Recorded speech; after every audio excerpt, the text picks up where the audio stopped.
Herkese merhaba. Bu videomda ünlü markanın bu şekilde yazlık file beresini anlatacağım.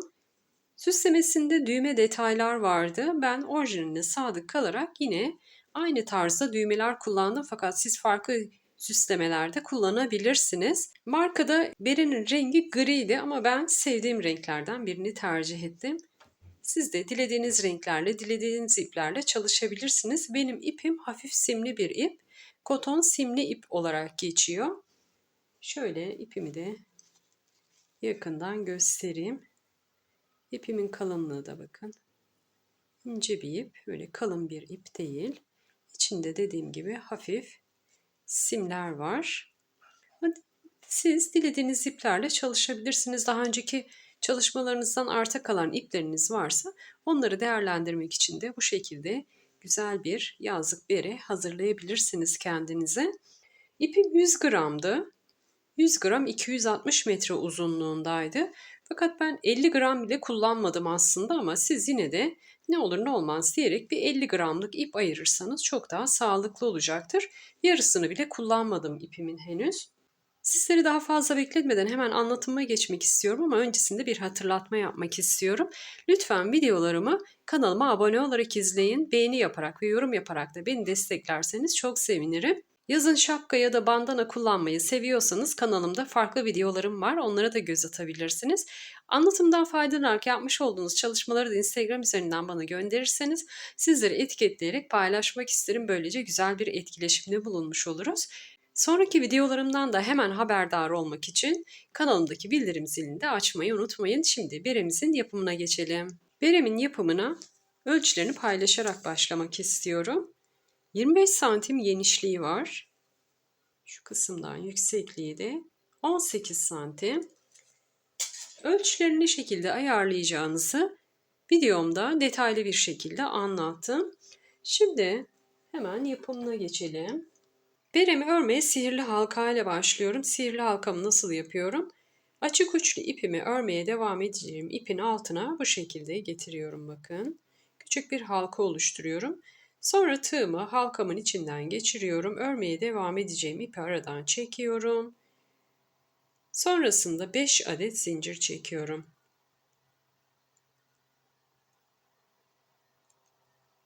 Zincirimi çektikten sonra hiç tığıma ilmek dolamadan halkamın içinden tığımı geçiriyorum. Tığımla ipimi çekiyorum. 2 ilmeğim oldu. Tek seferde boşaltıyorum. Bir adet sık iğne yapıyorum. Tekrar 1, 2, 3, 4, 5. Tekrar halkamın içine batıyorum. Bir adet sık iğne. 1, 2, 3, 4, 5. Tekrar halkamın içine batıyorum. Bir adet sık iğne. Bu şekilde bakın. Toplam 5 adet halka yapacağız. 1, 2, 3, 4, 5. Halkamın içine batıyorum. Bir adet sık iğne. Dördüncüyü yaptım. Bir tane daha yapacağım. 2, 3, 4, 5. Tekrar halkamın içine batıyorum. Bir adet sık iğne. 4 adet halka yaptım bakın. Şimdi şunu birazcık çekiyorum. Şu açık uçlu ipimi iyice halkamı küçültüyorum. Şimdi beşinciyi yapmak için 1, 2. Tığıma ilmek doluyorum. İlk yapmış olduğumuz şurada, ilk çekmiş olduğumuz zincirimiz var. 5 adet zincirimiz. Onun ilk zincirine batıyorum. Tığımda 3 adet ilmeğim oldu. İkisini bir seferde, ikisini de bir seferde boşaltarak buraya da 5. halkamı yapıyorum. En son halkamızı hep bu şekilde yapacağız. Diğerlerinde ne yaptık? 5 adet zincir çektik. Halkamızın içine birer adet sık iğne yaparak zincirlerimizi bağladık. Beşincisi için ise 2 zincir çektik. İlk halkamızın ilk zincirine battık. Bir adet ikili trabzan yaptık. Şimdi burada arttırma yapacağız ama ölçümü ne şekilde ayarladım ben? 5 adet bu şekilde halka oluşturduğumda 2 sırada arttırma yapıyorum. Arttırma yaptıktan sonra toplam 20 adet bu şekilde halkam oluyor. Sonrasında hiç arttırma yapmadan tüm sıralarda 20 adet halka ördüğümde beremin toplam genişliği 50 santim oldu. Benim başımın genişliği 54 santim. 4 santim daha eksik yaptım. Çünkü başıma taktığımda bir esneme oluyor. Onu da şöyle göstereyim bakın. Bakın beremiz esniyor. Esneme payı 4 santimlik bir esneme payı bıraktım. Çok gevşek bir bere istemedim ben. Biraz sıkı istedim. Çok da sıkmıyor. Tam oluyor aslında. Bir 4 santimlik dediğim gibi beremde esneme payı bıraktım.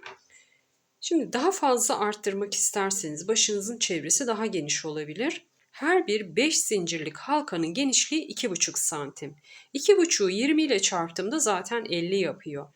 Yani siz 55 santimlik bir genişlik istiyorsanız berenizin bitmiş halinde 2 tane daha bu şekilde zincir halkası oluşturursunuz.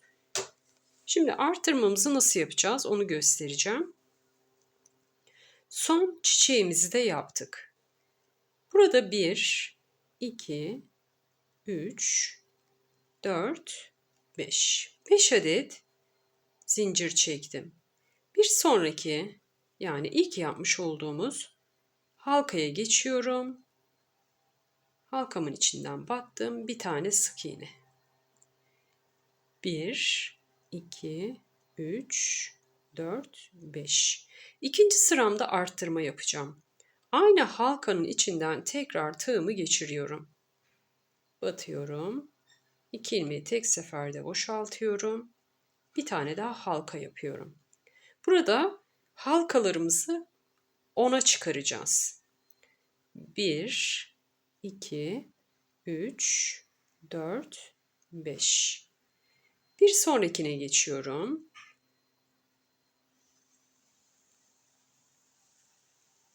Sık iğne ile battım bakın. Bir tane daha halka oluşturdum. 1, 2, 3, 4, 5. Aynı halkanın içine tekrar batıyorum. Bir tane sık iğne. Şimdi 1, 2, 3, 4, 5. Bir sonrakine geçiyorum. Bir tane sık iğne yaparak zincirimi buraya bağlıyorum. Bir tane halka oluşturuyorum. Şimdi başlangıç noktamız şurası. Dilerseniz bir tane belirteç takayım sizin için. Ben karıştırmıyorum ama. Onu da nereden ayırt ediyorum? İkili trabzanla 5. halkamızı oluşturmuştuk. Sizin için şuraya bir tane belirteç takıyorum. İkili trabzan yapmıştık. Oraya taktım. Şimdi 1, 2, 3, 4, 5. Aynı boşluğun içine tekrar batıyorum. Tepesine bir tane halka yapıyoruz. 1, 2, 3, 4, 5. Bir sonrakine geçiyorum. Zincirin üzerine batmıyoruz. Yani arasından geçirmiyoruz bakın. Orta boşluğuna batıyoruz. Şimdi 1, 2, 3, 4, 5. Tekrar aynı halkanın içine batıyoruz. Şimdi burada sayalım dilerseniz. 1, 2, 3, 4, 5, 6, 7, 8. Yani 2 tane daha yapmamız gerekiyor. Bir tanesini zaten sıra bağlarken yapacağız. Ne yaptık? Aynı boşluğun içine battık. Bir tane yaptık. Şimdi 1, 2, 3, 4, 5. Ne yapıyorduk? Hemen bir sonrakine geçiyorduk. Bir sonraki boşluğuma geçiyorum. 9 oldu. Şimdi artık sıramızı bağlayacağız. Yani ikinci sıramızı tamamlayacağız. 1, 2, ne yapıyorduk? Sıra sonundaki son halkamızı oluştururken 2 zincir çekiyorduk ve ikili trabzanla son halkamızı yapıyorduk. Bakın ikili trabzan yaptığımız yer burası. Tekrar onun üzerine ikili trabzan yapacağız. Son halkamızı oluşturacağız. Şimdi ikili trabzanımın tepe boşluğuna batıyorum. Tığımda 3 ilmeğim oldu. İkisini bir seferde, ikisini de bir seferde boşaltarak bir tane daha halka yapıyorum. Şimdi burada ne yapacağım? Şöyle. Hemen ikili trabzanımın üzerine halkamı taktım, belirtecimi taktım. Şimdi devam ediyoruz. Bu sıramda arttırma yapmayacağım. Üçüncü sıramda arttırma yapmadım. 1, 2, 3, 4, 5. Bir sonraki boşluğa geçiyorum. 1, 2, 3, 4, 5. Bir sonraki boşluğa geçiyorum. Bir tane sık iğne. 1, 2, 3, 4, 5. Bir sonraki boşluğa batıyorum. Bir tane sık iğne. Arttırma yaparken ne yapıyorduk? Tekrar bir 5 zincir çekip aynı halkanın içine batıyorduk. O şekilde arttırma yapıyorduk. Şimdi arttırma yapmadığımız için her bir halkanın içine birer adet sık iğne yaparak zincirlerimizi bağlıyoruz. 1, 2, 3, 4, 5. Bir sonraki boşluk sık iğne. Üçüncü sıramızdayız. 1, 2, 3, 4, 5. Bir sonraki boşluk sık iğne. 1, 2, 3, 4, 5. Bir sonraki halkanın içine batıyorum. Bir adet sık iğne ile zincirimi bağlıyorum.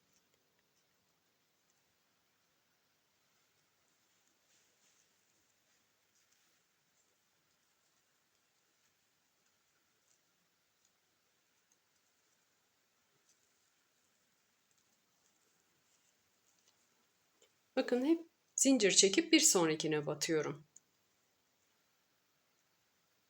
Bir sonraki halkanın içine batıyorum. Şimdi nereye geldik? İkili trabzanımızın olduğu noktaya geldik. Sayalım yine de halkalarımızı. 1, 2, 3, 4, 5, 6, 7, 8, 9. Toplam 10 adet olacaktı. Şimdi ne yapıyorduk burada? 1, 2 zincir çekiyorduk. 2 zincirimi çektim. Ne yapacağım? İkili trabzanım var bakın burada. İkili trabzanımın üzerine bir tane daha ikili trabzan yaparak 3. sıramı da tamamlayacağım. Tığıma bir adet ilmek doladım. İkili trabzanımın tepe boşluğuna batıyorum. 2 ilmeği bir seferde, 2 ilmeği de bir seferde boşaltarak son halkamı yapıyorum. Şimdi şu belirtecimi yine ikili trabzanımın üst sıradaki ikili trabzanımın üzerine taşıyorum. Ben örerken karıştırmıyorum ama anlatımında karışıklık olmasın, sizin için daha anlaşılır olsun diye bu şekilde yapıyorum. Şimdi arttırma sıramızdayız. 4. sıramızda tekrar arttırma yapacağız. Halkalarımı 20'ye çıkaracağım. 1, 2, 3, 4, 5. Bir sonraki halkamın içine batıyorum. Sık iğne. Şimdi arttırmamızda ne yapıyorduk? Aynı halkanın içine zincir çekerek bir kez daha batıyorduk. 1, 2, 3, 4, 5. Aynı halkanın içine batıyorum.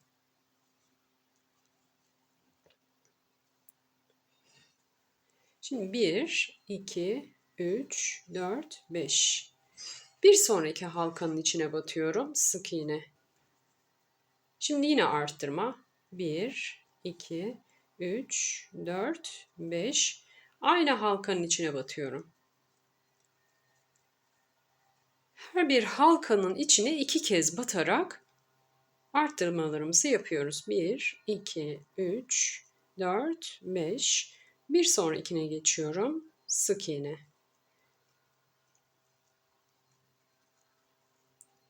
Aynı halkanın içine batıyorum. Yine 5 zincir çekiyorum. Bir sonraki halkaya geçiyorum. Bir tane sık iğne. Tekrar 5 zincir çekiyorum. Aynı halkanın içine batıyorum. Bir tane sık iğne. Bu şekilde arttırmalarımı yapıyorum. Sıra sonuna kadar hep aynı şekilde örmeye devam ediyorum. Her bir halkanın içine 2 defa batarak zincir halkalarımın sayısını 20'ye çıkarıyorum.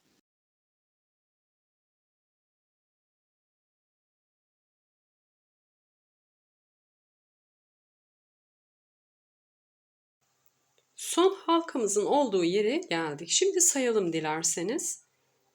1, 2, 3, 4, 5, 6, 7, 8, 9, 10, 11, 12, 13, 14, 15, 16, 17, 18. Son halkamıza da 2 tane yaptıktan sonra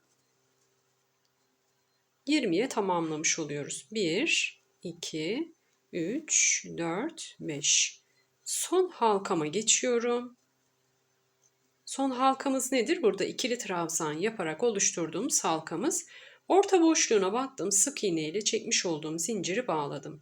Şimdi son halkamızı yapacağız. Onun için ne yapıyorduk? 2 zincir. Bu hiç değişmeyecek. Sıra sonundaki son halkamızı 2 zincir 1 adet ikili trabzan yaparak oluşturacağız. 2 zincir, buradaki ikili trabzanımın tepe boşluğuna batmak için tığıma ilmek doladım. İkili trabzanımın tepe boşluğuna batıyorum. Şöyle 2 seferde tığımı boşaltarak son halkamı oluşturuyorum. Şimdi 1, 2, 3, 4, 5. Şu belirtecimi yine son yaptığım ikili trabzanın gövdesine taktım. Burada 2 zincir yeterli değil diyorsanız 3 de çekebilirsiniz. Çok bir önemi yok. Şimdi 5 zincirimi çektim. Hemen bir sonraki halkanın içine artık arttırma yapmıyoruz. Batıyoruz bir tane sık iğne. 1, 2, 3, 4, 5. Bir sonraki halkanın içine bir adet sık iğne. 1, 2, 3, 4, 5. Bir sonraki halkanın içine geçiyorum. Bir adet sık iğne. Artık her bir halkanın içine birer adet sık iğne yaparak zincirlerimizi bağlayacağız. Bakın marullanma oldu. Gördüğünüz gibi. Bu ördükçe açılacak. O yüzden örgünüzde marullanma olursa, bu şekilde toparlanma olursa yanlış ördüğünüzü düşünmeyin. 1, 2, 3, 4, 5. Bir sonrakine geçiyorum. Sık iğne. Halkamı oluşturuyorum. Artık buradan sonra her sıramızda 20 adet halkamız olacak.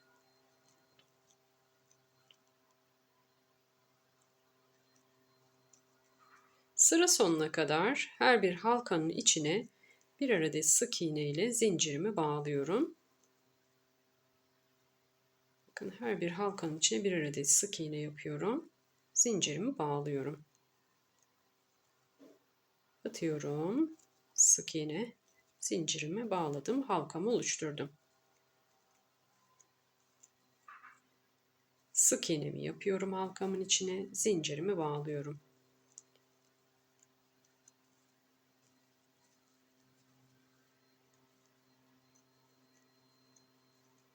Bir saat içinde hemen örüp kullanmaya başlayabileceğiniz çok kolay bir model.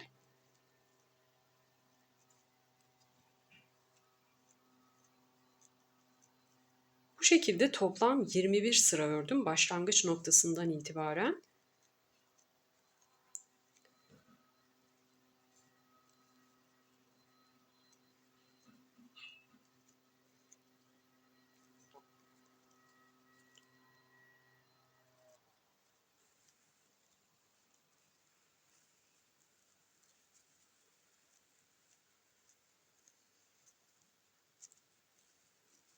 Sıra sonuna geldim.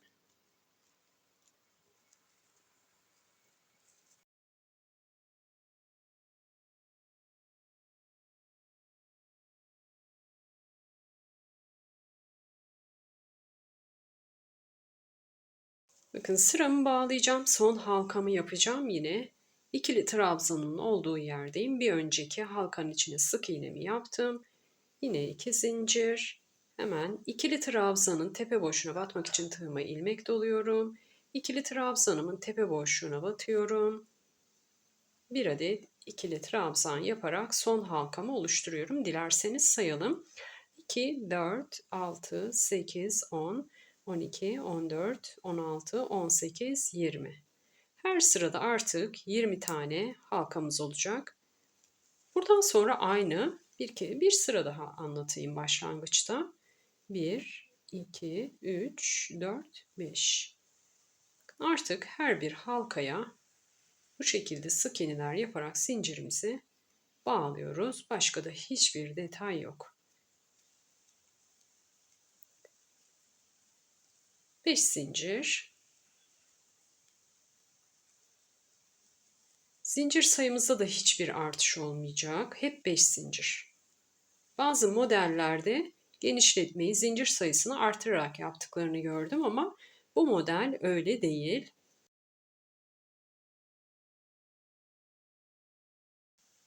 Markanın orijinali de bu şekildeydi. Zincir sayısında artış yoktu.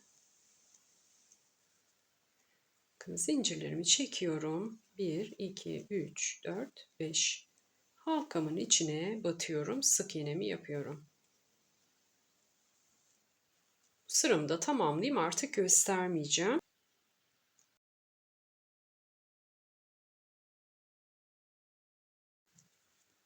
Zincirlerinizi de çok sıkı çekmezseniz esneme payı bırakmış olursunuz belinizde.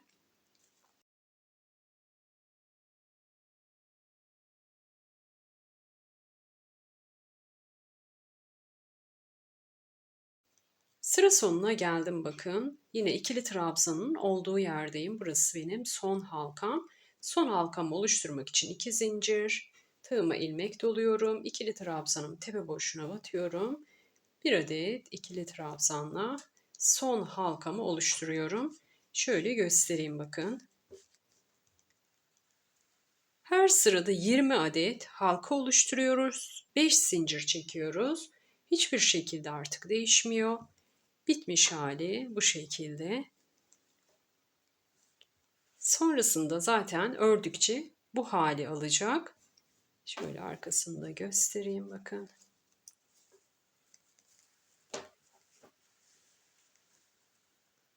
Toplam 21 sıra ördüm. Bu şekilde halka olarak. Sonra şu alın kısmındaki sık iğnemi yaptım. Sonra ikili trabzan boşluklarımı oluşturdum. Sonra da 2 sıra sık iğne ördüm. Bu aşamaya kadar dediğim gibi şu başlangıçtan itibaren 21 sıra ördüm. Şimdi 21 sıramı örüp sonrasında alın kısmında şu son sıralarda ne gibi bir işlem yaptığımı göstereceğim. Benim toplam 21 sıra ördüm. Şimdi ölçüsünü paylaşmak istiyorum hemen. 15,5 santim yüksekliği var. Genişlik ölçüsünü de paylaşayım. 25 santimde genişliği var. Şimdi bir tane halkamın genişliğini de paylaşmak istiyorum. Toplam 20 adet halkamız vardı zaten. 2,5 santimde bakın bir halkamızın genişliği. 20 ile çarptığımızda zaten toplam genişlik 50 santimi buluyor. Benim baş çevremdeki genişlik 54 santimdi. Bir 4 santim daha dar yaptım. Sıkı istiyorum ben. Çünkü benim saçlarım dalgalı. Biraz berem yukarı kayıyor gevşek ördüğümde. Ben daha sıkı istediğim için esneme payını da hesaplıyorum bakın. Şöyle göstereyim. Çok fazla başınıza taktığınızda zaten esneme oluyor. Biraz da sıkı istediğim için benim için 20 tane zincir halkası yeterli oldu. Diyelim ki 24 adet zincir halkası istiyorsunuz. En başta 6 tane zincir halkası yaparsınız. Sonra hepsinde birer tane arttırma yapıp 12'ye çıkartırsınız en başta gösterdiğim gibi. Sonra yapacağınız arttırmayla aynı şekilde 24'e çıkarırsınız. Bu şekilde arttırmalarınızı yaparak istediğiniz sayıda zincir halkası elde edebilirsiniz. Ben ne yapmıştım? İlk 5 ile başladım. Sonra 10'a çıkarttım. Sonra yine arttırma yaparak 20'ye çıkarttım. Bu şekilde istediğim genişliği elde ettim.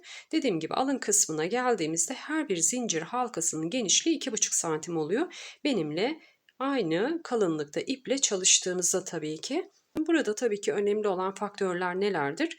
Tığınızın kalınlığı, ipinizin kalınlığı ve el tutuş şekliniz de çok önemli. Ben bu şekilde hesapladım, bu şekilde artırma yaptım. Diyelim ki biraz aşağılara indiniz ve istediğiniz genişlik size yeterli olmadı.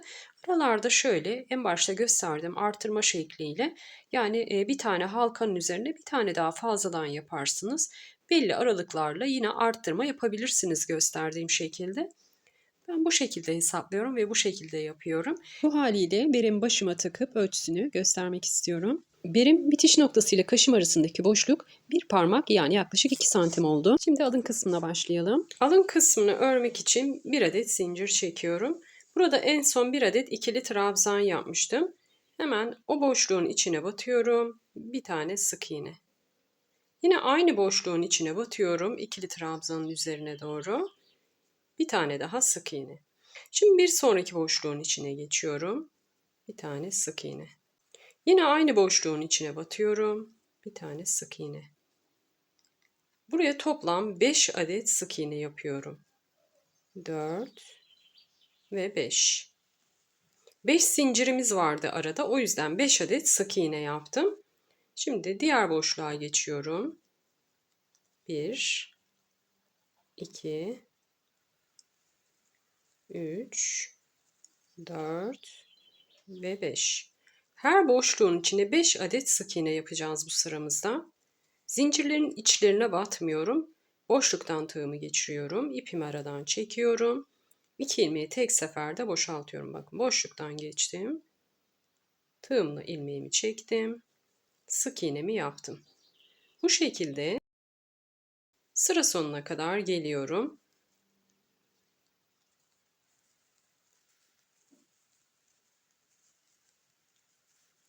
Aralarda zincir çekmiyorum bakın geçişlerde. Direkt batıyorum.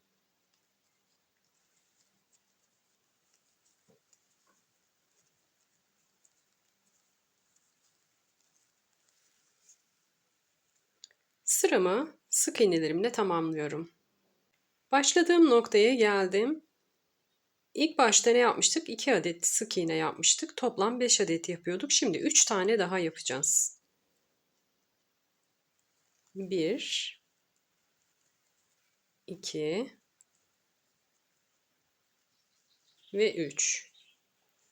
3 adet sık iğnemi yaptıktan sonra ilk yapmış olduğum sık iğnenin tepe boşluğuna direkt batıyorum. Kaydırma tekniğiyle sıramı bağlıyorum. Bir sonrakine geçiyorum. Bir adet daha kaydırma yapıyorum. Bakın direkt battım.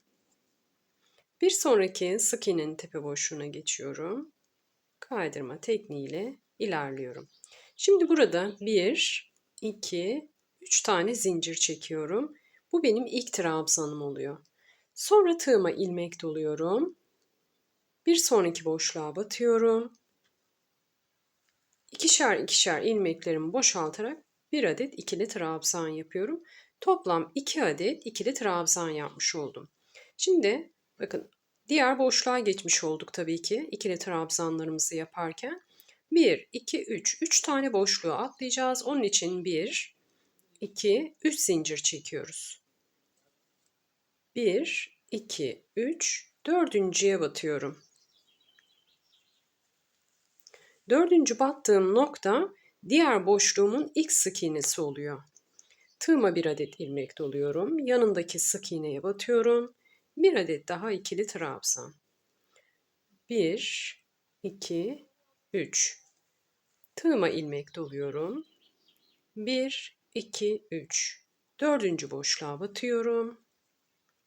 Bir adet ikili trabzan. Şimdi tekrar tığıma ilmek doluyorum. Yanındaki sık iğneye batıyorum. Bir adet ikili trabzan. Şöyle göstereyim, daha net anlaşılacak. İkili trabzanlarımı halkamızın ilk 2 sık iğnesinin tepe boşluğuna yapıyoruz. Sonra 3 zincir çekiyoruz. Diğer halkamızın ilk 2 sık iğnesinin tepe boşluğuna yine 2 adet ikili trabzan yapıyoruz. 1, 2, 3. 1, 2, 3. Dördüncüye batıyorum yine. Tığıma ilmek doluyorum. Sık iğneme batıyorum. Tığımda 3 ilmeğim oldu. İkisini bir seferde boşaltıyorum. Bu halkalarımızı yaparken kaç adet zincir çektiysek sık iğne sayımız da o şekilde olmalı. 1, 2, 3. 1, 2, 3. Dördüncüye batıyoruz. Bu sıramı da bu şekilde tamamlayacağım. Şimdi sıra sonuna doğru ilerliyorum. Başladığım noktaya geldim. Burada 3 adet zincir çekerek ilk ikili trabzanımızı yapmıştık. Şimdi burada 1, 2, 3. Şimdi ilk yapmış olduğumuz trabzanın tepe boşluğuna batacağız. Yani 3. zincirimize batacağız. 1, 2, 3. 3 zincir çekerek yapmıştık. Direkt battım. Tığımda 2 tane ilmeğim oldu.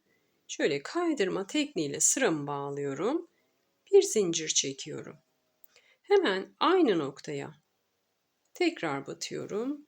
Bir tane sık iğne. Bir sonraki ikili trabzanın tepe boşluğuna geçiyorum. Bir tane sık iğne. Şimdi boşluklarımızın içine batacağız. 3 adet sık iğne yapacağız. 1, 2 ve 3. İkili trabzanımın tepe boşluğuna batıyorum. Bir tane sık iğne. Bir sonrakine geçiyorum. Bir tane sık iğne. Boşluğa geçiyorum. Bir tane sık iğne. Toplam 3 adet sık iğne.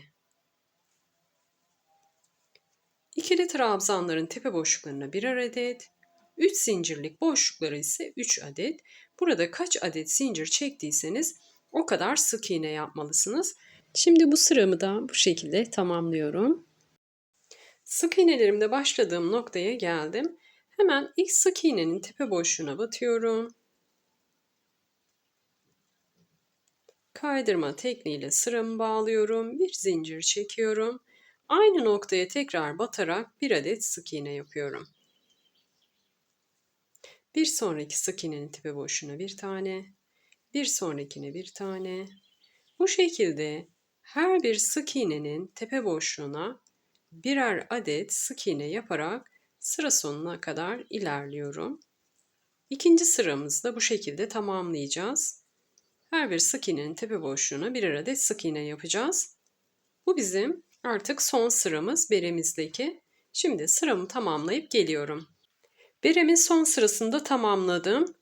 Şimdi ilk yapmış olduğum sık iğnenin tepe boşluğuna batıyorum. Kaydırma tekniğiyle sıramı bağlıyorum. Bir zincir çekerek ipimi kilitliyorum.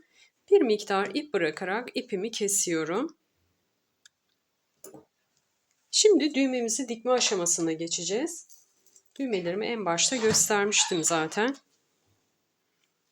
Bu şekilde yassı düğmeler kullanacağım. Markanın orijinalinde de bu şekildeydi. Toplam 16 adet kullanacağım. 8 adet küçük, 8 adet de büyük düğme kullandım ben. Göz kararı belli aralıklarla bu şekilde düğmelerimi dikeceğim. Şöyle.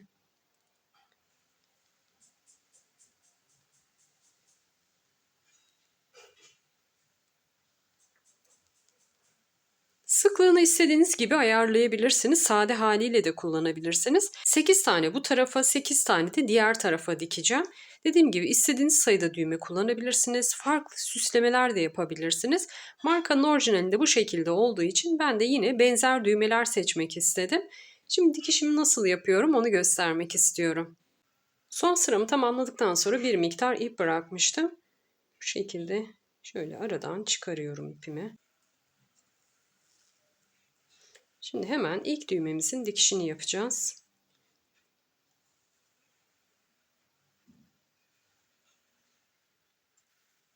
Düğmelerimi dikerken kendi ipini kullanıyorum.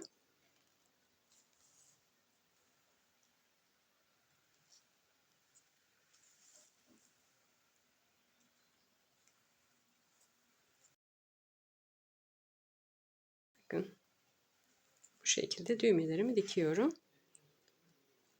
Sonrasında düğüm atarak ipimi koparıyorum.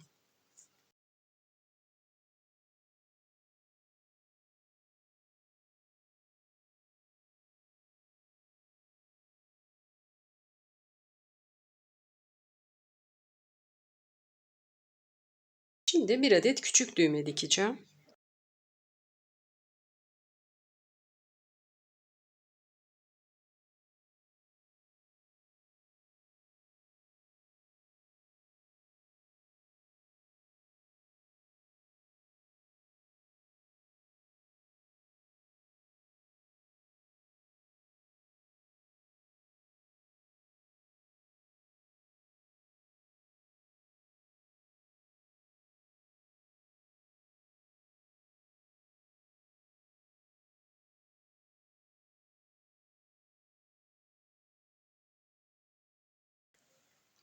Bu şekilde tüm düğmelerimi dikip bitmiş halini tekrar paylaşacağım. Beremi artık tamamladım. Şöyle düğmelerini de yakından göstermek istiyorum. Daha önce de söylediğim gibi dilediğiniz şekilde süslemesini de yapabilirsiniz. Videomda tüm detaylardan bahsettim fakat yine sormak istediğiniz şeyler olursa yorumlar kısmına yazarak sorularınızı sorabilirsiniz. Videomu sonlandırmadan önce yine bir hatırlatma yapmak istiyorum. Lütfen videolarımı kanalıma abone olarak izleyin. Beğeni yaparak ve yorum yaparak da beni desteklerseniz çok sevinirim. Anlatımdan faydalanarak yapmış olduğunuz çalışmaları Instagram üzerinden bana gönderirseniz sizleri etiketleyerek paylaşmak isterim. Güzel bir etkileşimde bulunmuş oluruz böylece. Sonraki videolarımdan hemen haberdar olmak için ise kanalımdaki bildirim zilini açmayı unutmayın. Yapacak olanlara kolaylıklar diliyorum. Bir sonraki videomda görüşmek üzere. Hoşça kalın.